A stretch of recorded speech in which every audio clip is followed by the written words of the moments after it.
Little brush editing এর sports প্যানেলে আপনাদেরকে স্বাগতম। ইন্ডিয়ান প্রিমিয়ার লিগ আইপিএল 2025 16তম ম্যাচে মুখোমুখি মুম্বাই ইন্ডিয়ান্স বনাম লখনৌ সুপার জায়েন্ট। কাজে এলো না সূর্যকুমার যাদবের হাফ সেঞ্চুরি। স্লগ ওভারে বাজিমাত করে জয়ী লখনৌ।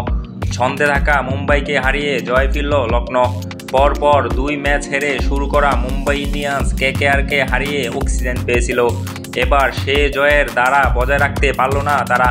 প্রায় জিততে বসা ম্যাচে শেষের কয়েক ওভারে খারাপ খেলে ম্যাচ হাতছাড়া করল মুম্বাই।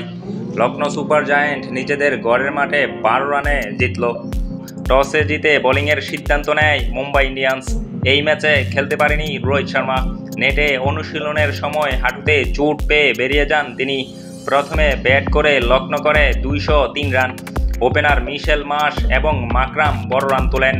মিশেল মার্শ করেন 60 রান, মাকরাম করেন 53 রান। ওপেনিং জুটি তোলে 76 রান। টপ অর্ডার এই 2 ব্যাটার ছাড়া আর কেউ রান পায়নি। নিকোলাস পুরান করেন 12 রান।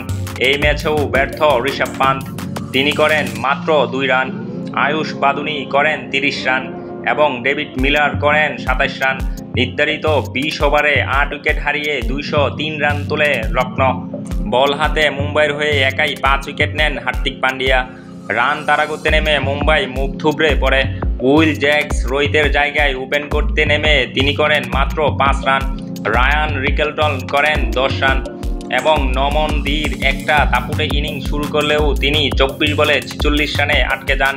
সূর্যকুমার যাদব নিজের চেনা ছন্দে খেলে 43 বলে 67 রানের ইনিংস। তিনি ফেরার পরেই রানের গতি কমে যায়। তিলক বর্মা চেষ্টা করেও আজকের দিনটা তার জন্য ছিল না। তিনি 23 বলে 25 রান করে রিটায়ার্ড হন। তবে হার্দিক পান্ডিয়া এবং মিচেল স্যান্টনার লড়েও পারেনি দলকে জেতাতে। শেষ 3 ওভারে রান চেপে দিয়ে বাজিমাত করে লখনৌ। আকাশদীপ, শার্দুল ঠাকুর, আবেশ খান বাজিমাত করেন। নির্ধারিত 20 ওভারে 5 উইকেট হারিয়ে 191 রানে আটকে যায় মুম্বাই। উক্ত ম্যাচে মিশেল মার্শের খেলা আপনার কাছে কেমন লেগেছে অবশ্যই কমেন্টে জানাবেন। আপনার কমেন্টের আশায় রইলাম।